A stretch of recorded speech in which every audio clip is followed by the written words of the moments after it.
നമസ്കാരം. ഇഫക്ട് ന്യൂസിലേക്ക് ഇവർക്കും സുസ്വാഗതം. പട്ടികജാതി വർഗ സംയുക്ത വേദി സംസ്ഥാന കമ്മിറ്റിയുടെ ആഭിമുഖ്യത്തിൽ ഇവിടെ ഈ പത്രസമ്മേളനത്തിൽ പങ്കെടുത്തുകൊണ്ടിരിക്കുന്നത് വേദിയുടെ സംസ്ഥാന ജനറൽ കൺവീനർ ശ്രീ ആലങ്കോട് സുരേന്ദ്രൻ, അതുപോലെ തന്നെ കൺവീനർ ഐത്തിയൂർ സുരേന്ദ്രനായ ഞാൻ, പിന്നെ മാവറത്തലക്കോണം വിജയകുമാർ, ശ്രീ കണ്ട്ര സുരേഷ്, കള്ളിക്കാട് ജോസ്, പുഷ്പരാജൻ തുടങ്ങിയവരാണ്.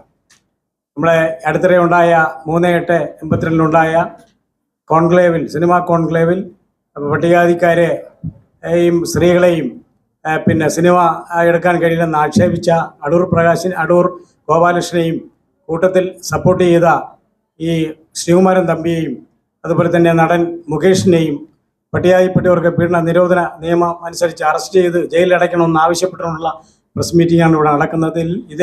ഇതിൻ്റെ കൂടുതൽ കാര്യങ്ങൾ സംസാരിക്കുന്നതിന് വേണ്ടി നമ്മുടെ സംസ്ഥാന ജനറൽ കൺവീനർ ശ്രീ ആലങ്കോട് സുരേന്ദ്രൻ ക്ഷണിക്കുകയാണ്. തലസ്ഥാന നഗരിയിലെ പ്രിയപ്പെട്ട മാധ്യമ സുഹൃത്തുക്കളെ, ഇവിടെ ആമുഖമായി സൂചിപ്പിച്ചതുപോലെ തലസ്ഥാന നഗരിയിൽ സംസ്ഥാന സർക്കാർ സംഘടിപ്പിച്ച സിനിമാ കോൺക്ലേവിൽ അടൂർ ഗോപാലകൃഷ്ണനെ പോലെയുള്ള പ്രമുഖനായിട്ടുള്ള ഒരു വ്യക്തി പട്ടികജാതി സമൂഹങ്ങളെ മൊത്തത്തിൽ ആക്ഷേപിക്കുന്ന തരത്തിൽ ഒരു പരാമർശം നടത്തുകയുണ്ടായി. അതിനെതിരെ ആ വേദിയിൽ നിന്ന് തന്നെ എതിർശബ്ദമുണ്ടാവുകയുണ്ടായി. കൂടാതെ തന്നെ കേരളത്തിലെ മാധ്യമങ്ങൾ, അത് ദൃശ്യമാധ്യമങ്ങളായാലും പ്രിന്റ് മാധ്യമങ്ങളായാലും, ആ വിഷയം വളരെ ഗൗരവമായി ചർച്ച ചെയ്യുകയും അതിനെതിരെ ശക്തമായി പ്രതികരിക്കുകയും ചെയ്യുകയുണ്ടായി. പക്ഷേ എതിർപ്പുകൾ ഉണ്ടായിട്ടും ആ എതിർപ്പുകളൊക്കെ തന്നെ അവഗണിച്ചുകൊണ്ട് താൻ പറഞ്ഞ നിലപാടിൽ ഉറച്ചുകൊണ്ടാണ് അടൂർ ഗോപാലകൃഷ്ണൻ മുന്നോട്ട് പോകുന്നത്. ഇതുമായി ബന്ധപ്പെട്ട് സിറ്റി പോലീസ് കമ്മീഷണർക്കും DGPക്കും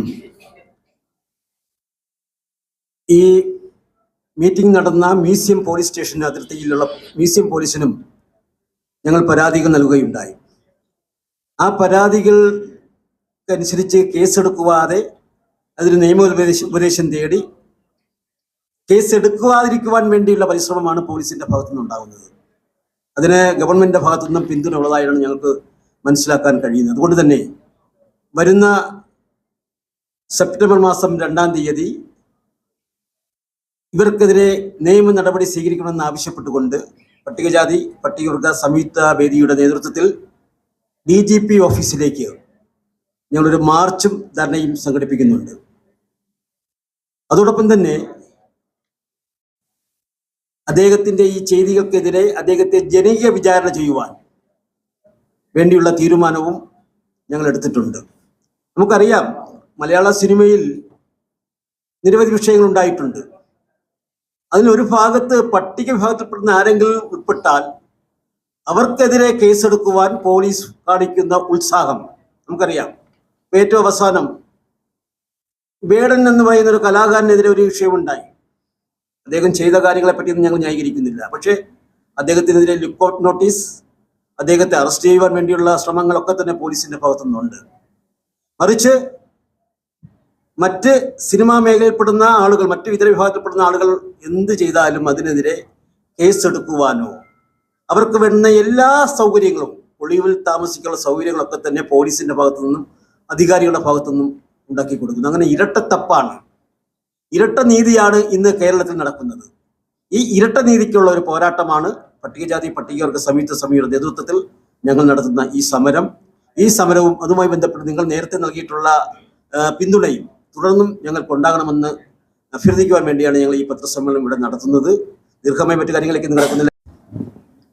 ഇവിടെ നമ്മുടെ ജനറൽ കൺവീനർ സൂചിപ്പിച്ചതുപോലെ കേരളത്തിലുടനീളം പട്ടികജാതിക്കാർക്കെതിരെ ഒരു കേസ് വന്നാൽ ഉടൻ അറസ്റ്റ് ചെയ്ത് ജയിലിലടക്കി. നമുക്കറിയാം, ഈ നമ്മുടെ സമീപ പ്രദേശമായ പേരൂക്കട പോലീസ് സ്റ്റേഷനുണ്ടായ സംഭവം. ഒരു പാവപ്പെട്ട ഞങ്ങളുടെ സഹോദരി വീട്ടുജോലിക്ക് നിന്നപ്പോൾ അവിടെ അവർ 5 പവൻ മാല മോഷ്ടിച്ചു എന്ന ആരോപണത്തിനൊരു പരാതി കൊടുത്തപ്പോൾ അപ്പം തന്നെ പോലീസ് അറസ്റ്റ് ചെയ്ത് അവരെ പീഡിപ്പിച്ച 20 മണിക്കൂറാണ്. 20 മണിക്കൂർ പീഡിപ്പിച്ച് അവർക്ക് വെള്ളം പോലും കൊടുക്കാതെ, വീട്ടുകാരെ അറിയിക്കാതെ ആ പാവപ്പെട്ട ഞങ്ങളുടെ സഹോദരിയെ അവിടെ ലോക്കപ്പിലിട്ട് പൂട്ടിയപ്പോൾ അതിനെതിരെ പ്രതികരിച്ചതിന് ഏതൊരു വിധമായ കേസെടുത്തിട്ടില്ല. അവസാനം ഞങ്ങളുടെ നിരവധി പട്ടികജാതി സംഘടനകൾ കേസെടുത്തു കഴിഞ്ഞപ്പോഴാണ് അറിയണത്. തിരിച്ച് വീട്ടുടമസ്ഥയ്ക്കെതിരെ കേസ് കൊടുക്കുന്ന അറിഞ്ഞപ്പോൾ വീട്ടുടമസ്ഥ പറഞ്ഞു, സ്വർണം നഷ്ടപ്പെട്ടിട്ടില്ല, മോഷ്ടിച്ചിട്ടില്ല, അപ്പം ഞങ്ങളുടെ കയ്യിൽ തന്നെ ഉണ്ട്. ഒന്ന് ആലോചിച്ച് നോക്കണം. ആ ഞങ്ങളുടെ കയ്യിൽ തന്നെ ഉണ്ട് എന്ന് പറഞ്ഞ ആ വീട്ട് ഉടമസ്ഥയുടെ പേരിൽ എന്തുകൊണ്ട് കേസെടുത്തില്ല? കേസെടുക്കും പറഞ്ഞു, കേസെടുത്തില്ല. അവിടുത്തെ പ്രധാനപ്പെട്ട 1-2 പേരെ സസ്പെൻഡ് ചെയ്തു. വീണ്ടും പിന്നെ അവരെ ജാമ്യം കൊടുത്തു വരെ വിട്ടിരിക്കുകയാണ്. ഇവിടെ 1989 പട്ടികജാതിപ്പെട്ടവർക്ക് പീഡന നിരോധന നിയമം അനുസരിച്ച് അറസ്റ്റ് ചെയ്താൽ ഉദ്യോഗസ്ഥൻ 10 വർഷം വരെ കഠിന തടവിന് കിടക്കേണ്ട സമയത്താണ് ഇങ്ങനെയുള്ള നിരവധി പീഡനങ്ങൾ. എന്നാൽ ഈ അടൂർ ഗോപാലകൃഷ്ണൻ പറഞ്ഞ ഈ ഒരു കാര്യം നമ്മുടെ ജനറൽ കൺവീനർ സൂചിപ്പിച്ച പോലെ സർവ്വപത്രങ്ങളും ദൃശ്യമാധ്യമങ്ങളിലെല്ലാം അദ്ദേഹം പറഞ്ഞ വാർത്തകൾ കൃത്യമായി വന്നു. നെളിഞ്ഞു കിടക്കുന്നവർ, അക്ഷരജ്ഞാനം ഇല്ലാത്തവർ, പണം തട്ടുന്നവർ, 1.5 കോടി സർക്കാർ പ്രഖ്യാപിച്ചത് എന്തിനു കൊടുക്കുന്നു, അവർക്ക് 3 പേർക്ക് കൊടുത്താൽ 3 സിനിമകൾ വരും എന്നൊക്കെയുള്ള ആക്ഷേപത്തിന് അത് കേട്ട് ലജ്ജിച്ച സംഗീത നാടക അക്കാദമി ചെയർപേഴ്സണാണ് എണീറ്റ് നിന്ന് പുഷ്പവതി അവിടെ പ്രതിഷേധിച്ചത്. അതിനുപോലും പുഷ്പവതിക്ക് എന്താ അവകാശം? എന്താണ് ചോദിക്കാനുള്ള കാര്യം? എൻ്റെ മീറ്റിങ്ങിൽ ആര് മൈക്ക് കൊടുത്തൊക്കെ പറഞ്ഞുള്ള വളരെ കടന്ന ഒരു ആക്ഷേപമാണ്. കേരളത്തിലുടനീളം നമുക്കറിയാം ഒട്ടേറെ കാര്യങ്ങൾ, മധുവിൻ്റെ കൊലപാതകമായാലും അതുപോലെ തന്നെ നിരവധി നമ്മുടെ പെൺകുട്ടികളുടെ 13ഉം 6ഉം വയസ്സുള്ള പെൺകുട്ടികളുടെ ഈ കൊലപാതകത്തിൽ കണ്ടുപിടിക്കാത്ത കാര്യങ്ങളെല്ലാം കേരളത്തിൽ ഇന്നും ഒരു തീരാവ്യാധിയായി തുടരുകയാണ്. നമ്മുടെ ഡോക്ടർ BR അംബേദ്കർ ഭരണഘടനയിലൂടെ 1989 അതുപോലെ തന്നെ നമുക്ക് പട്ടികജാതിപ്പെട്ടവർക്ക്, പിന്നോക്ക വിഭാഗങ്ങൾക്ക് ശക്തമായ നിയമം ഉണ്ടെങ്കിൽ പോലും ഇതെല്ലാം ഇതിൻ്റെ അധികാരി വർഗങ്ങൾ കണ്ണടയ്ക്കുന്നു. നമ്മുടെ മാറി വരുന്ന സർക്കാരുകൾ, ഇപ്പൊ തന്നെ ശ്രീ പിണറായി വിജയൻ സർക്കാർ തന്നെ നമുക്ക് ഈ സാമൂഹ്യ നീതി മുദ്രാവാക്യം ഉയർത്തി വരുന്ന സർക്കാർ 1.5 കോടി രൂപയാണ് കൊടുക്കുന്നത്. കാരണം നമുക്കറിയാം ഇന്നലെ ഇറങ്ങിയ കൂലി സിനിമയിൽ 90 കോടി രൂപയാണ് ഇന്നലെ ആ സിനിമയ്ക്ക് ചിലവായത്. എന്നാൽ 1.5 കോടി കൊണ്ട് എന്താവും? ഒരു ചെറിയൊരു ഷോർട്ട് ഫിലിം പോലും എടുക്കാൻ കഴിയത്തില്ല. എന്തായാലും നമ്മുടെ അതിലൂടെ 4 ജൂറികൾ അവാർഡ് കൊടുത്ത B32 മുതൽ 42 എന്ന സിനിമയിലെ ശ്രുതി ശരണ്യം എന്ന പട്ടികജാതിക്കാരിയെ ഞങ്ങൾക്ക് അഭിമാനമായ സംവിധായക എടുത്ത അതിന് അവാർഡ് കിട്ടി. അവരുപോലും പറയുന്നു, ഈ അടൂർ ഗോപാലകൃഷ്ണൻ ഞങ്ങളെപ്പോലുള്ളവരെ എടുത്ത സിനിമകൾ കാണണം.